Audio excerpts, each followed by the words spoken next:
Hello, salam, shalom, namaste, sat sri akal, aloha, hola, ciao, bonjour, buna, privyet, mabuhay, and jean dobre. It's so good to be with you again, and I know you'll be really, really excited and happy that you've joined us today because we have such a cool guest with us, and that is Andy Crocker, who is an aerospace executive and an author of The Unconditionals. I think that is so cool. Welcome, Andy. Thank you very much. Andy, please tell us more about who you are and what you do. Well, first, thanks so much for having me on. I'm really excited to be on. I'm an aerospace executive. Have been in aerospace for 30 years. Um, have worked mainly my whole career in the space part of the business. So not in the aircraft or helicopters, but always in the space part of the business. Mainly working with NASA on civil space, but also some commercial space and defense. And so that's been an exciting career. Um, and then most recently, I worked on a project called the Human Landing System, which was an opportunity to design the next lunar lander that will take people to the moon. And I led a team that was in competition for that activity. Uh, and we didn't win that competition, but it was a fantastic opportunity coming out of that competition and sort of stepping back from this holy grail type of competition or type of program that I was a part of really forced me to question, what do I want to do next? And that led me to a number of things, but it sort of ended up with me writing this book, The Unconditionals, which is not focused on engineering at all. It's very much focused on what I think matters, the values that matter, and what helps us, all of us, whatever position we're in, to be the best people we can be and to live a fulfilled life and one with connection and positive impact on the world. Yeah, I love that. I love that. One thing that your story highlights for me is, no matter how well somebody is doing, there's always room for us to grow and Mhm. improve. And as we work on growing to that next level of growth, whatever it is for us, all of these challenges can come up that we might have thought, oh, I learned to deal with it. Like, I know, like, for example, when it comes to an issue like confidence, Mhm. you're like, oh, I'm a very confident person until you hit that new challenge that Right, it's like, oh my God, no. And right. all those limiting beliefs come right back, or so it seems. And then you're like finding yourself struggling all over again. Oh, gosh. Yeah, that's absolutely true. One thing that I wrote about in the book is exactly that point that I considered myself a confident person, had self-confidence growing up for a number of reasons, but but I realized especially as I became a teenager and a young adult, that that's not the same thing as having a sense of self-worth. Self-confidence is one thing, but having a sense of self-worth and self-esteem is different. Is something that requires self-love, and that's above and beyond. That's a foundational activity or foundational sense that isn't connected necessarily to self-confidence. And so that's something I had to learn, that self-appreciation and self-love is critical, even if you feel like you're a confident person. Mm. Tell me a little bit more about that. So Mhm. for you, what's the distinction between self-confidence Mhm. and this deeper kind of self-love Mhm. that you found we really need to have. Hey, thanks for tuning into this episode. Hope you're getting value out of it. For your information, this episode has been sponsored by the Happiness 101 program. Are you a change maker, coach, trainer, or healer? Are chains of fear holding you back from making the impact and income you desire? Using a unique combination of positive psychology and the spiritual wisdom of our most effective change makers, the Happiness 101 program helps you break through your limiting beliefs and manifest the abundance and success you desire with fun and ease. Interested? Book a free Happiness 101 exploration call with me, your happiness expert, Samia Bano. Just use my online calendar link in the show notes. Now, back to the show. Right. Self-confidence, I think, is a belief that you can accomplish things, a belief that whatever comes along, we will find a way to get through it, or to take it on with energy and optimism towards having success. Whereas self-love, and I'll step back and say, in the book, in the Unconditionals, I talk about unconditional love being the foundation of all of the values that we have. And in the five values that I talk about, unconditional love is first, because I believe it's the foundational force in the universe. It's what connects us to each other, to God, to the world. And what we often forget is that in order for us to fully love other people, we have to love ourselves. And so I talk about love and define it as a combination of respect and kindness and compassion, and Mm, sort of, putting all of those together. Love is really caring for others and wanting the best for others, no matter who they are. mm, But that, if you look at yourself and think about self-love, that means that requires self-respect and self-kindness and self-compassion. And, mm, and all of those things are really wrapped up in a belief that we're enough. Who we are today is enough for anything that comes along, for anyone, for any situation. So that beginning with self-love and a belief that we're enough is then what we build on to have love for other people, mm, because they are enough. They are the same as we are. They're made of the same things we are, no matter who they are, where they come from. They're the same as we are, and therefore they deserve the same respect and kindness and compassion that we have for ourselves. And so that self-love, and then on top of that, love for everyone else, is the foundation for all the values, I think. Well, first of all, I agree with you. And,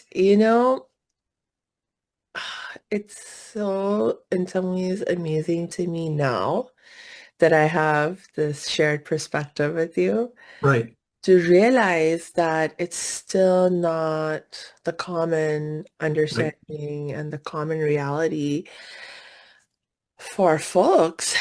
I was watching this video yesterday that it's still on my mind, and Mhm. it's basically it was like a debate that was happening between this I mean, it was like one of those videos where people with opposite beliefs were trying to communicate Mhm. to better understand each other's perspectives and stuff. And on the one side, there's this like fairly liberal progressive kind of guy. Mhm. And on the other hand, a self-identified conservative. Mhm. Um, I mean, I mean, that was his primary identifier initially. He was like, I'm conservative, I'm Christian, and that's how I identify myself.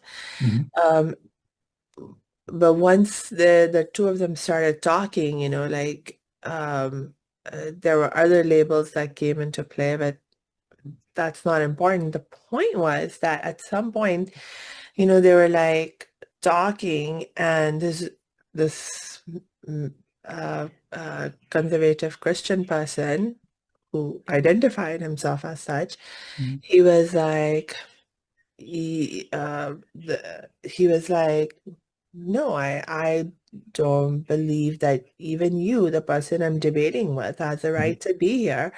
You should go back to wherever you came from. Right. The person he was debating was a person of color, and he was Mhm. a first generation immigrant and so forth. And he was like, no, this is, and he actually said, he was like, uh, so this person, not only was he self-identifying as Christian and conservative, but he was a white man, and he was like, I'm Native American, not because he was like Native Right. American, like indigenous Native American, but he was like, Right. because my family has been here since the 1500s, so this is my land, and Right. I get to decide, and my people get to decide what this land looks like, and that's my right as a Native American, Right. and so it was, and so I mean, there's this like definitely lack of unconditional love Mhm. value, and there's definitely this lack of not seeing other people as valuable as you are, and Right. it was just like really just, I mean, it's not that I don't know that people have these ideas, but there was just something about hearing this man just Right. say it out loud and in a context where he knows he's like on video, he's Mhm. being Right. recorded, hundreds, maybe thousands, who knows, maybe even millions of people are going to watch this, and he's just, so I mean, he really believed what he was saying. Right. And that's sort of like the thing that really just kind of, it's hit me that no, he really believes Right. he's saying. Right. Yeah. Yeah. It can be shocking. Absolutely. I'll just say, my opinion for what it's worth, that's not consistent with the Christianity that I believe in. And one of the things that I really was impacted by as I put the book together, but also really decided to make it a significant part of the book, is that the values of love and gratitude and integrity and accountability and endeavor, those are apolitical, non-religious, universal values. Those go beyond religion. And thinking about it another way, they're part of religion.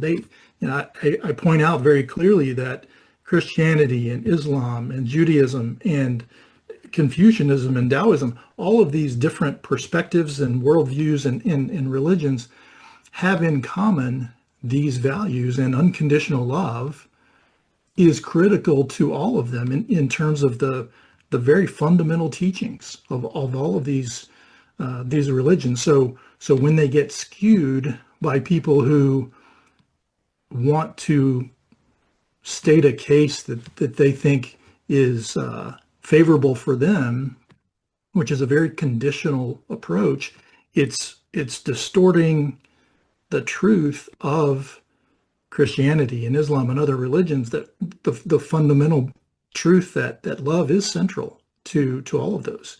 So it's disappointing, and yeah, it definitely comes across as shocking when someone just ignores those fundamental beliefs of that they say they have, and that's why I think striving for unconditional love is so important, because it doesn't depend on who someone else is or where they're from or what they believe.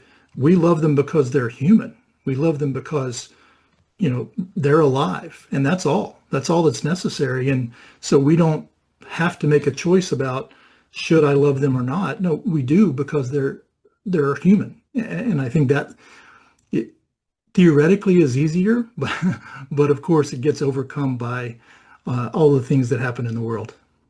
Yeah, so my question for you, Andy, is because this is something that I was like, after watching this video, one of the questions that kept coming to me for myself also was, how did I come to the realization,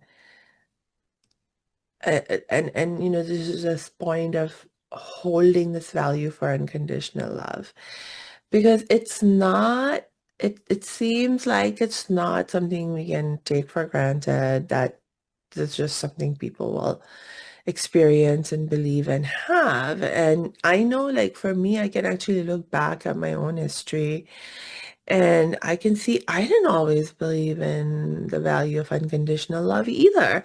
Mhm. It's just like, what changed for me? But, well, right now we're talking about you. So the question is, what happened for you that allowed you to see and realize that we are actually all connected and so forth, and that Right. we need to have this unconditional love? Right. I think a couple of things led me to that. One is, just by nature, I'm a person who likes to understand how things work. And it's not just from a, mechanical or technical perspective as an engineer, but also how do things work in the world? How do we work? How do our minds work, and how do we work socially, and how do cultures work? I'm really fascinated with all those things. And then another part of that is, both in college and since then, I've really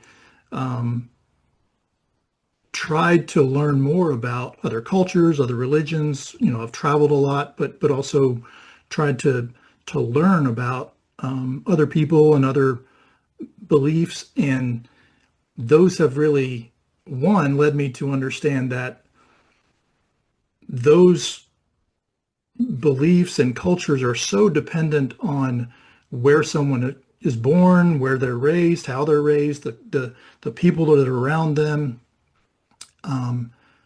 and that just because they have those beliefs that are different from mine doesn't mean that they're wrong. It just means that they're different. But fundamentally, what I really have come to understand, and it seems like it's just a no-brainer that we all should think this, but we don't, is that we're all the same. We're all humans, and we all have, the same types of cells that make up our bodies, and the same types of brains that, work generally the same ways. Our cultures have just evolved differently based on where we've lived and the influences of things around us. And so I think for me, it's been over time just coming to that understanding that it doesn't make sense that another person is wrong just because they were born in a different culture, right? They just have a different perspective because that's what they were taught, just like I was taught the perspective that I have. And so I think that's where I came from. And the more I think about unconditional love as the thing that really matters for bringing us together and connecting all of us, Mm. that is what I really believe is necessary for us to be able to get by personally as individuals, but also in a community and in the world, in a more, not just a more loving way, but a more effective way, in a way that I think will help us all be better off. Yeah. Yeah. I mean, personally, I have a huge value for living in diverse communities. I have moved around a bit with my family over the course of my life, and um, most of the times I've lived in spaces that are diverse in different ways. And it's um, just been such a helpful aspect. For example, if for no other reason, even if I'm just being selfish, it's been really helpful for me because it's given me choices about how I get to live my life that I Mhm. would never even have had a sense that I had those choices if I had not been exposed to the Right. diversity of cultures and lifestyles and so forth that I got exposed to Right. just because we moved around over the course of my life, and it's been, and like when you have the ability to choose, it's like it's so not only like freeing in some ways, Hmm. but like for me, it has been a central aspect of how I've been able to help myself heal from Hmm. major trauma that I've experienced. Right. It's like you, it's like when you live in all you know is one way of life, it's like in that context, I mean, there's people are trying to help you the best they know. Hmm. Um, but what if it's not enough Right. for you to get the help you need? Like for me, it turned out I was dealing with a trauma of being a survivor of child sexual abuse, and like my parents were doing their best to support me and help me, and like my other friends and family members, but they didn't know any better themselves. They did everything they Right. could. They didn't Hmm. know any better. It wasn't until we moved and we came into a new space. Well, like for me, one of the critical moves was our move to America, where I got access to therapy and learning about, just um, a very different way of also relating to how I live my religion and spirituality. Hmm. It's like for me, the way that I used to live my religion and spirituality was, um, it turned out was one of the things that was really limiting my healing because it Hmm. was like I had a very dogmatic approach. Hmm. I was like, there's good, there's bad, there's right, there's wrong. So I had a very Hmm. black and white perspective on that. And and that very limited perspective was really holding me back from having more self-love, from being able to have that unconditional love for myself because I had so many conditions on what would make me a good person and therefore worthy of being loved. Right. Yeah, absolutely. Yeah, yeah. And that's amazing. Just having lived through that experience, I totally agree that getting to an environment that allows you to see other perspectives and understand that in certain circumstances there are other ways to find therapy, to find help, to find understanding, and it's so important to be able to get out of our own heads and out of our own culture sometimes to be able to experience those other opportunities, and that is fundamental, I think, to having the kinds of connections that we need is being aware of and open to other perspectives and accepting that others are coming from their own situations, but they're still human. They're still fundamentally the same as we are, and therefore they deserve love just like we do. Mm. I wish we could. A part of me just wants to keep talking about this love bit, but I know there's other amazing values that you love to talk about in the context of your experience. Mhm. What's the next most wonderful value? Yeah, gratitude is the second one in the book, and I really thought hard about what, love for me was kind of the non-negotiable foundational number one. I really do think it's the foundation for everything, but gratitude I really came to believe is the second most important, or at least the second sort of foundational value, because it is the most direct path to happiness. Mm, Because unconditional gratitude means that we accept what we have and we appreciate and are grateful for what we have.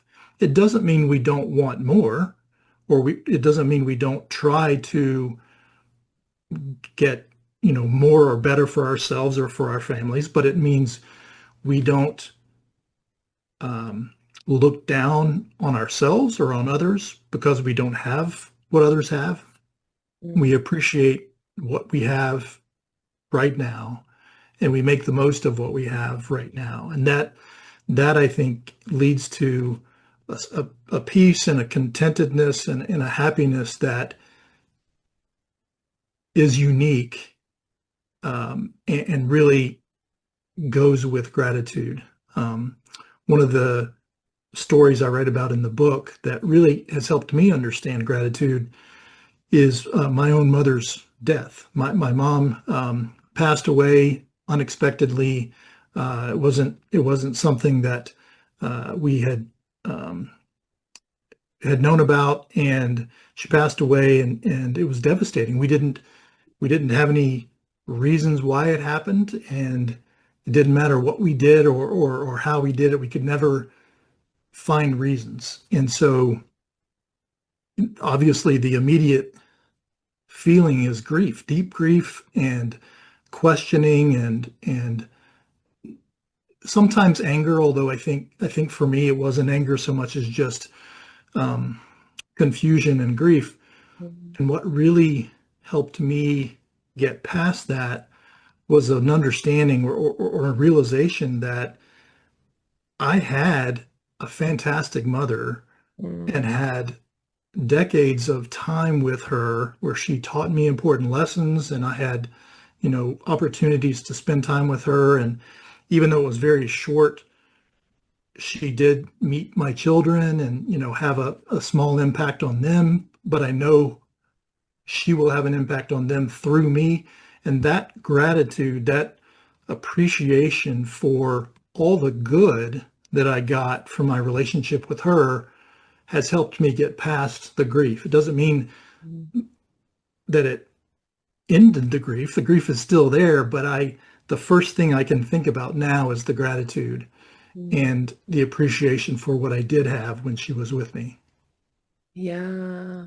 Oh, thank you so much for sharing that. And I'm sorry for your loss. But you're so right about uh, gratitude being the fastest path to happiness. And this is such a beautiful example of that. Um, I mean, we all experience loss in our lives, and it's it's eh, it makes me actually like think about um it's like, oh, I loved this person that I had, and now they're gone, so of course I feel grief. Mhm. But it's sort of like also like makes us think a little bit about what are the different ways in which love manifests, and that we can truly love someone, and Mhm. to miss the person is certainly an expression of our love. Um, but to also be grateful for the time that we had with them when we had that is another expression, beautiful expression of our love. And um, The thing that I think is really important about gratitude is that it is a feeling that is in the present. mhm, When we have grief, that is a feeling that lives in the past. And when we have worry, that's a feeling that is in the present, is in the future. mhm, But gratitude and appreciating what we have now is a present feeling, and it lets us experience that love that maybe we had before for a person who isn't around anymore, but we can experience that love again now in the present. And that, I think, is what separates gratitude from the other reactions to the negative things that happen to us. It allows us to appreciate in the present and experience that love in the present. yeah. And in some ways, I mean, again, it's part of the process of healing from our sense of loss also. So it's not like you were saying, you don't immediately necessarily feel the gratitude as the first thing. Mhm. Uh, However, as you continue to process your grief and learn to sort of deal with it, in some ways, like in our culture, now I'm thinking about the Indian, Pakistani, Muslim Mhm. cultures that I'm a part of. Like one thing that we are taught is that really, if you truly love somebody that has passed away, one of the best ways you can honor their memory is to sort of allow yourself to let go of the grief over time Mhm. and focus on the gratitude Mhm. and the good memories of your time together, because your loved one wouldn't want you to stay in the grief. Right. And what they would, if you loved them, they loved you for sure. Um, what they would want for you is for you to be happy and for you Mhm. to grow, continue to grow and live your life, in the very best ways. And so if you can think about, what you've learned from this person and, apply those lessons in your life to help you live a better life, Mhm. that is it's a much more, in some ways, wise and meaningful way to honor them and honor their memory than to stay attached to the grief aspect, because in some ways, actually, like when you focus on the loss that you're experiencing, in some ways the focus is on you. It's like, Mhm. I have lost. Mhm. With the approach, the gratitude approach, actually you're focusing more on them in some ways, because you're like, what did I learn with them? My good times with them, and how can I Right. apply that and keep that alive in my life now? So it's actually in some ways um, an even wiser, deeper way to maintain that Very sense of true. love. Yeah, very true. Mm. Absolutely. Cool, cool, cool. And I want to tell you, like, when you talk about gratitude, you say, I was like, spoken just like a happiness expert, Angie. Right.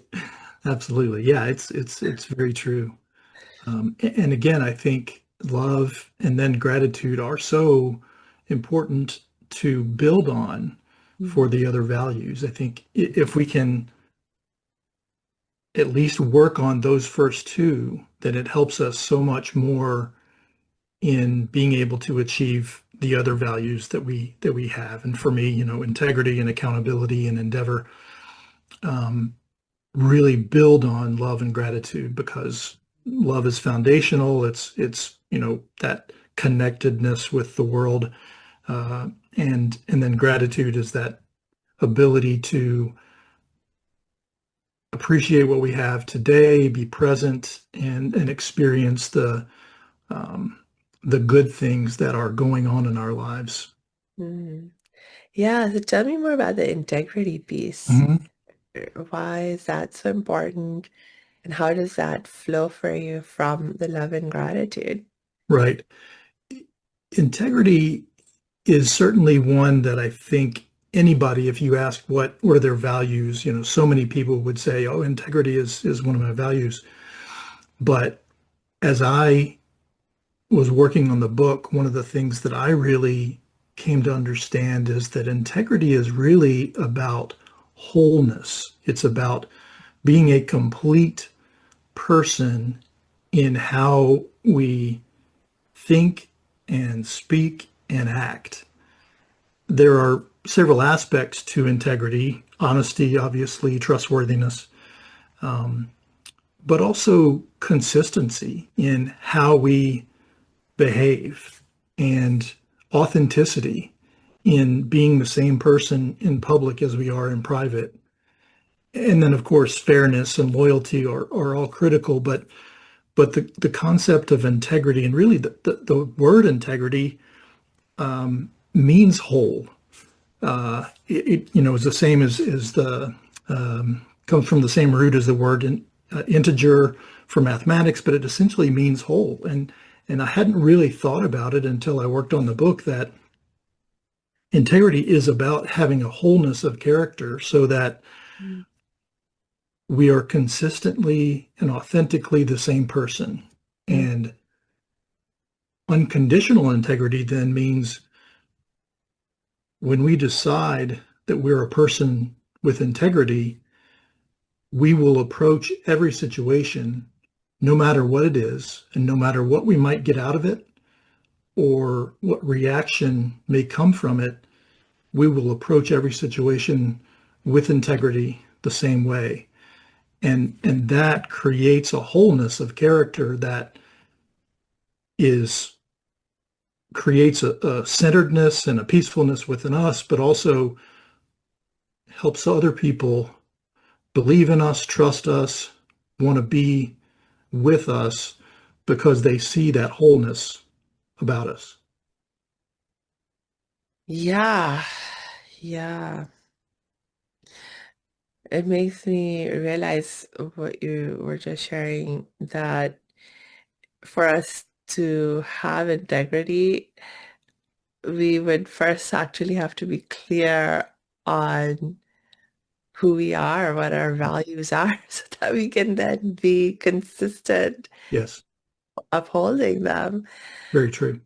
Uh, and yeah, it's if our values are of love and gratitude, and practicing love and gratitude unconditionally, um, that's amazing. Like an amazing thing to strive for, like Mhm. consistently. And what a beautiful character, I, you I know? do think you're right. I think that integrity kind of holds the other values together, because, as you said, integrity is um, in itself a way of being true to our values, Mm. right? I mean, we want to be true to the value of integrity, but at the same time, integrity is being true to our values. So it does kind of hold together all of the values, and remind us that it's critical for us to consistently operate and align ourselves with the values that we have. Yeah. And there's something also about, the idea of understanding integrity as an aspect of wholeness that is so profound, because uh, it's like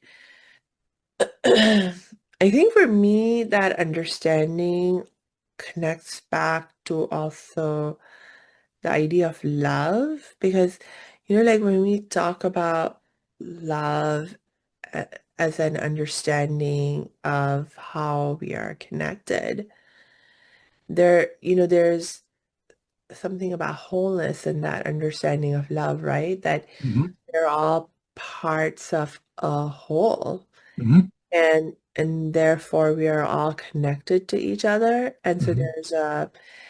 there's something to, when the whole is in harmony, whatever the whole is, that, I mean, when you experience harmony in the whole, it makes you happy, and you experience peace. You can feel centered and grounded and calm and all of that good stuff. Hmm. And so it's like integrity as wholeness. I mean, like for me, it makes a lot of sense and it connects so directly with our experience of love Hmm. that way. Yeah. It does. It does. Yeah. That um, unconditional desire or desire to be unconditional in having integrity and having honesty and having fairness uh, and courage to act with morality um, is freeing. It's something that allows us to um, gives us freedom in order to go about tackling whatever challenges we have because we have confidence that we are a person with integrity and we're going to act with integrity no matter what the situation is. So it gives us a confidence and a centeredness that lets us move forward with confidence, and then we build on that with accountability and endeavor, the additional values. Yeah. Uh, uh, okay. Tell me, my mind's going in a few different directions in terms of where I want Sure. to take the conversation. Right. Okay, tell me a little bit more about the accountability bit Mhm. now then. Yeah, accountability is really connected very closely with integrity. And I think a lot of us, when we think about accountability, integrity kind of gets wrapped into that in our minds. They are connected, but what's different is accountability is really owning whatever responsibilities we have. I sort of put in the book, I put it simply as own it. Whatever it is that we have as a duty or as an obligation, a commitment, whatever we've signed ourselves up for, either just by being born into a family or taking on a job or whatever it is, we own it. And that means whatever the outcome is, we accept it and we um, behave the same way no matter what that outcome may be. So if it's positive, we um, we can take credit for that, but we also share the credit with anyone that had some influence on that positive outcome. If it's a negative outcome, we take the blame for it and we say, hey, I'm willing to accept that because I'm going to try again and I'm going to behave the same way I did the last time and accept the outcome. But because I've learned from it and have grown from it, I expect the outcome will be more positive this time. So accountability is moving past the natural inclination for us to deflect responsibility or the natural entitlement that a lot of us feel about, hey, I should be able to have something just because I'm I'm a good person or because I'm an American or because I, live this way. Accountability or unconditional accountability is no, you act to own whatever your duties are, whatever your responsibilities are, and you take what comes of those, and then you build on that to become better and better. Yeah, I like it. I like it. It makes me also think back to what we were talking about with gratitude that, w- like no matter what happens, you want to be like accepting of Mhm. what it is and focus on the positive aspects of whatever the situation is. And so it's sort of like the way you're talking about accountability is sort of like reflecting back, or Mhm. um, so not reflecting back, but sort of like taking that gratitude attitude, Mhm. that value for unconditional gratitude, and applying it to this context of taking responsibility, of owning whatever Yes, you may be a part experiencing. exactly. Yeah, exactly right. And there's so much, in each of these values. It's so important to recognize that we're never going to be perfect. No matter how hard we try to live by these unconditional values, we're never going to always get them right. So we have to accept that we're going to fall short and also accept that falling short is then an opportunity to learn and grow. And that, I think, consistent understanding and reminder of the need to accept whatever happens. There's a gratitude for the good and the bad, but acceptance of that and realization that okay, now we have an opportunity to go back and do it again or take a different path, whatever it takes to continue to have the accountability for ourselves, but then continue to try to grow as well. Yeah. One of the beautiful things about having unconditional gratitude and, practicing unconditional accountability paired with unconditional gratitude and unconditional love for that Mhm. matter is actually this was a realization that I came to relatively recently, just in the last year or two. Every year, part of the Muslim tradition is that 1 month of the year we engage in fasting. Mhm. And during this month, like every day from dawn to sunset, we Mhm. give up food, we give up water, but more importantly, we're meant to be on our very best behavior. So Mhm. any bad habits that you Right, have, you work right. on sort of letting go of those and so forth. And, one of the challenges is to like one approach I would say that a lot of us take is that every year we'll try to identify one something to focus on that we Mhm. want to really improve, Mhm. or learn more about, etc. And so actually last year when I went through the fasting process, I mean, there's just been, so much craziness in the world. I mean, literal wars and genocide and this and that going on.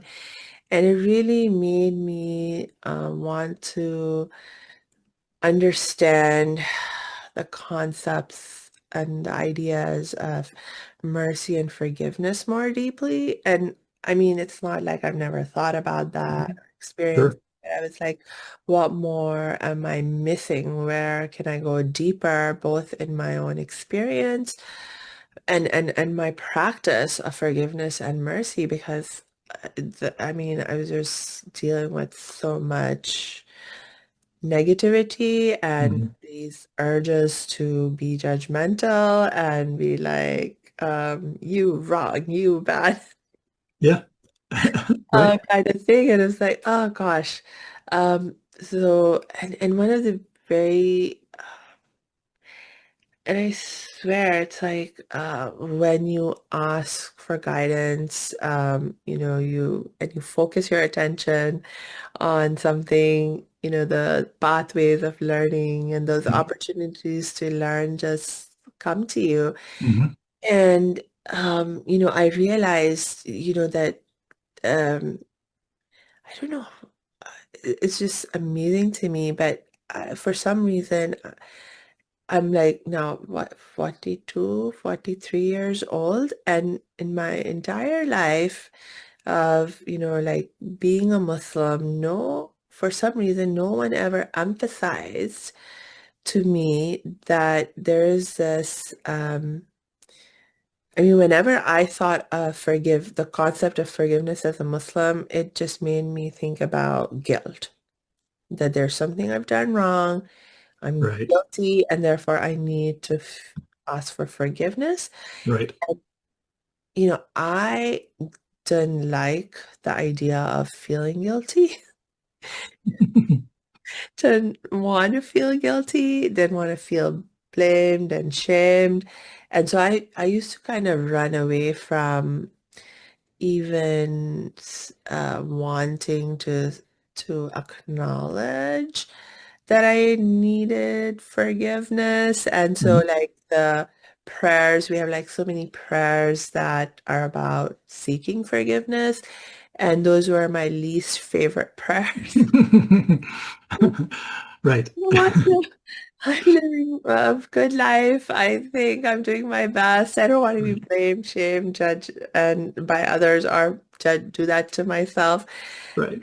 and stuff. But the realization I had in the last year, when we were fasting, is no, actually, it doesn't. Seeking forgiveness doesn't have to be about that. It's really about accountability in the way you were talking about, and it's about experiencing that accountability with that, lens of unconditional love and gratitude, Right. and the light that switched on for me in a way that it never switched on before is that God loves me unconditionally Mhm. already, right? Right. And so, um that makes it entirely possible for me to actually experience forgiveness with Right. this kind of, love and gratitude, feeling, and take accountability, and do it from a place of hope and even joy. Right. And so in the last year or so, it's become like my favorite thing to pray for forgiveness now. It's like every day. Now the traditions that we have, like there's one teaching that's like, that says pray for forgiveness at least 100 times a day. Mhm. Now it's my favorite thing to do. That's awesome. Yeah, I love that perspective. That's really great. Yay. Ah. Okay, so I think we have at least one more value to Mhm. dig deeper into. And you mentioned that previously, and Mhm. tell me more about that. Right. And endeavor is the value that I struggle the most with for a couple of reasons. One is um, I think there's a lot to it, and I ended up packing a lot into it in the book. So that there's a lot in it, and I also struggled with, is it really a core value? And I finally decided it is, because we live in the world, and in the world we have to act, we have to do, we have to strive. Whatever it is we're doing, it doesn't have to be career based, but we're always faced with things to do. And so living in the world requires that we endeavor. And so I decided that having endeavor with all the things that go in it was really necessary as a critical value. In endeavor, I've got 10 different aspects, and I won't go through all of them, but the basic parts of it, it begins with purpose. We have a purpose for anything that we take on. There's a purpose, and that's a big driver in terms of how successfully we begin the endeavor. And then you go through several parts of it, but at the end, a critical piece is perseverance, that we're going to run into obstacles. We're never going to always have it easy with endeavors. So we're going to run into obstacles, and learning how to persevere is critical.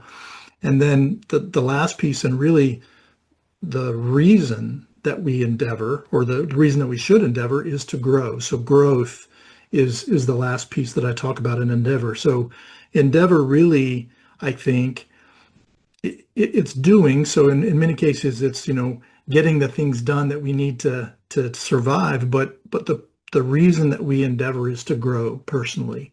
Mm. And that growth then feeds back into the other values of gratitude and integrity, and especially accountability. But growth is really it's really the object of endeavor. And so that's what I talk about in the book. Oh, I love that understanding of endeavor as growth being the objective of it. Ah, mm. Because it's like, for example, if you go back to the idea of unconditional love Mhm. as the foundation of all the other values and everything, um, and we acknowledge that we all have limits in, for example, who we are currently able to love unconditionally. Right. And for ourselves, we have struggles to sometimes love ourselves That's unconditionally. right. And so if you're not growing, then we cannot increase in our capacity to love more, to love better, or to practice more gratitude. When we may struggle to practice gratitude, or practice more integrity, when we may struggle to be consistent, and Mhm. or when we struggle to hold ourselves accountable. And so it's like the endeavor to growth actually is so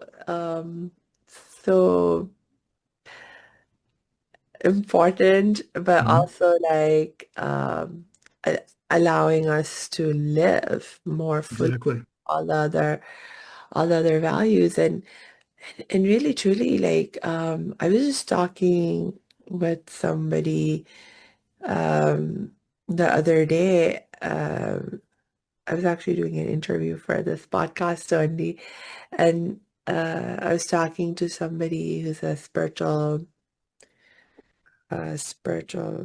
wait, I forget his exact title, but anyway, Mhm. one of the things we were talking about is purpose, like Mhm. purpose of life, and how we can understand it from a spiritual perspective. And he actually was like, yeah, it's actually about growth as well. Mhm. So he in his spiritual outlook and perspective that he holds, it's like, no, spiritually speaking, we come to this world in these bodies with actually that mission of growing. You have to learn and you have to grow.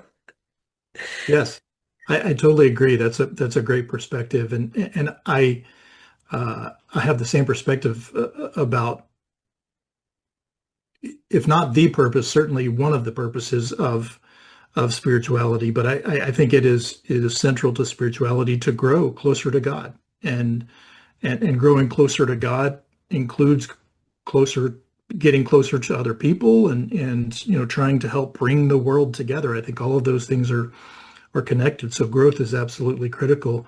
I think for me, if you're not growing, whether it's spiritual or mental or even emotional, it's not really unconditional. You're putting limits Mm. on what you're willing to do, how much you're willing to put into your life or whatever it is. And so that limit means that it's not unconditional. And so I think unconditional endeavor, which feeds back to the other values, requires that we grow, or at least we try to grow.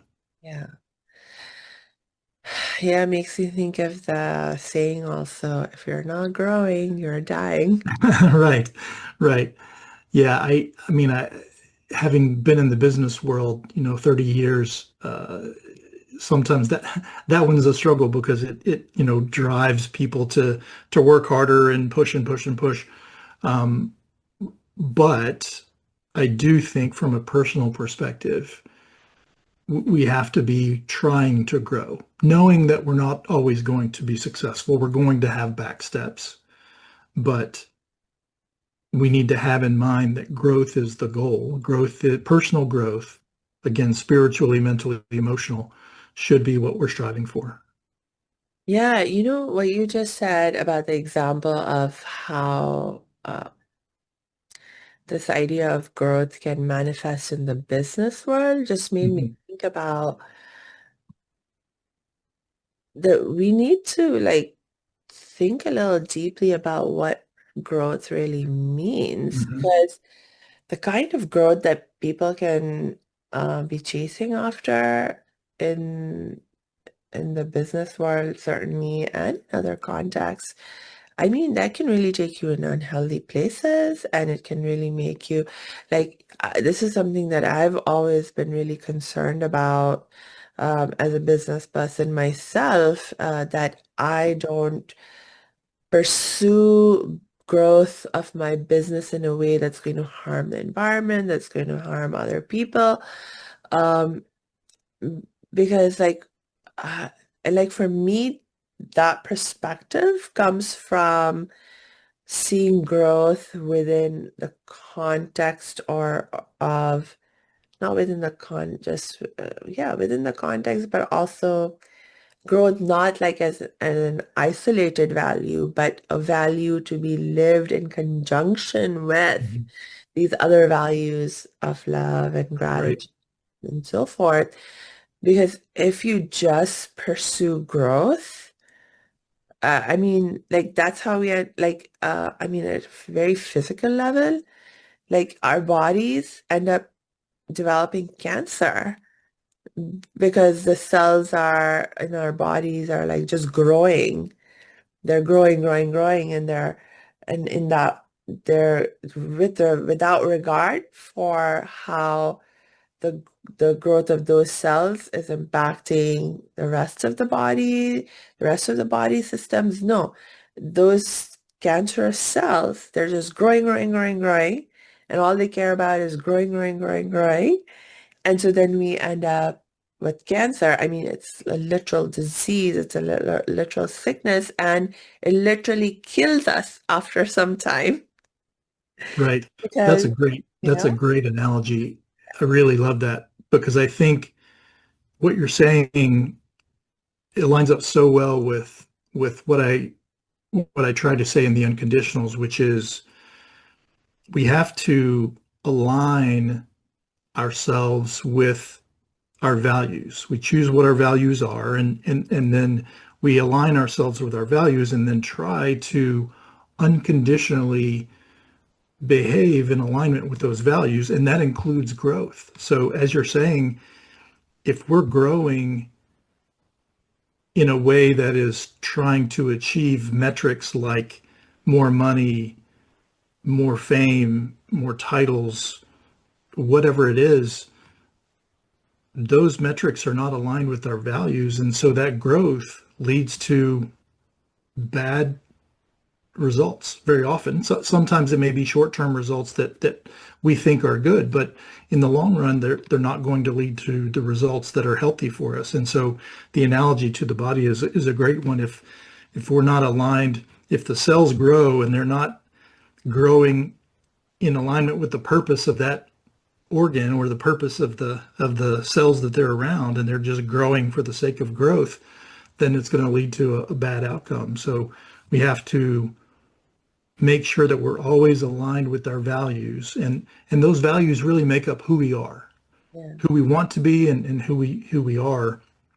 And so growth needs to be growing in alignment with those values and growing towards who we want to be long term. Yeah. Gosh, Andy, I could keep talking to you for hours and hours, and I'm like all these other thoughts and questions that I want to pursue. And I looked at the time and I'm like, no. Right. I agree. I Oh agree. gosh.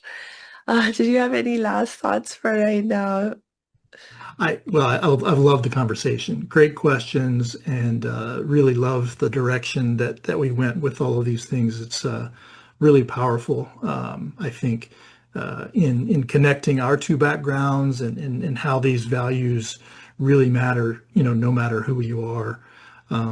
I'd love to say to listeners, if they want to learn more about me and my background, but especially find out more about the book, just go to andycrockerbooks.com and you'll find whatever you're looking for there. And the book is available in all the formats, audiobook and ebook and so forth. So please go check it out. Yes, it's a great book. I actually got a copy of your book and I'm so glad I got it. You are a wonderful author and like share so much wisdom. So I really, really appreciate not only your having written the book, but having shared it with me and having come on our show to share something of what you talk about in the book with our audience. And yes, please, everyone who's listening, please make sure you check the show notes because we will be dropping Andy's links in there so you can connect with him. Check out the book also. And yeah, until we connect next time, I just wish you lots and lots of peace and joy. Thank you.